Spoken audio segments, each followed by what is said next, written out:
ஏடி அங்க பாருங்க. ஓ டேய் ஸ்டாப்புங்கடா. ஏ தோஸ்தி ஏண்டா ஏண்டா நீ அமிதாப் பச்சன், இவன் தர்மேந்திரா, இவன் யாரா? நான் அஸ்ரானி. உங்க பரம்பரைக்கு அந்த பாட்டை பாட யோக்கியது இல்ல. வந்தது ராங்கு, இதுல சாங்கா? எதுக்குடா ட்ரிபிள்ஸ் வந்தீங்க? இது எங்க வண்டி? நாங்க ட்ரிபிள்ஸ் போவோம், ஃபோர்ஸ் போவோம், பைஸ் போவோம். அத கேக்க நீங்க யாரு? நான் யாரா? ட்ரெஸ்ஸ பார்த்தா தெரியல. உங்கள மாதிரி புறம்போக்களை புடிக்கி தாண்டா முச்சந்தி நிக்கிறேன். நாங்கெல்லாம் பெரிய இடம், நீங்க டச் பண்ண முடியாது. பெரிய இடமா? என்ன எல்ஐசி பில்டிங்கா?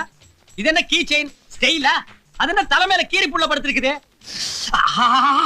ஏண்டா பரதேசி நாயே, என்ன வைக்கப்படாது, கையை கிழிச்சிருச்சேடா. இது எங்க ஸ்டைல். ஸ்டைலா? இந்த பாரு, இவன் வெந்தவன், இவன் வேகாதவன், நீ ஒரு அறவேக்காடு. நீங்க எல்லாம் பெரிய இடமாடா. லைசென்ஸ் வச்சிருக்கிறியா? லைசென்ஸ் எங்க பரம்பரையே கிடையாது. சரி, அப்ப மாமூல கொடுத்துட்டு கிளப்பு. நாங்க கொடுத்து பழக்கம் இல்ல, வாங்கிட்டு தான் பழக்கம். வாங்கித்தான் பழக்கமா?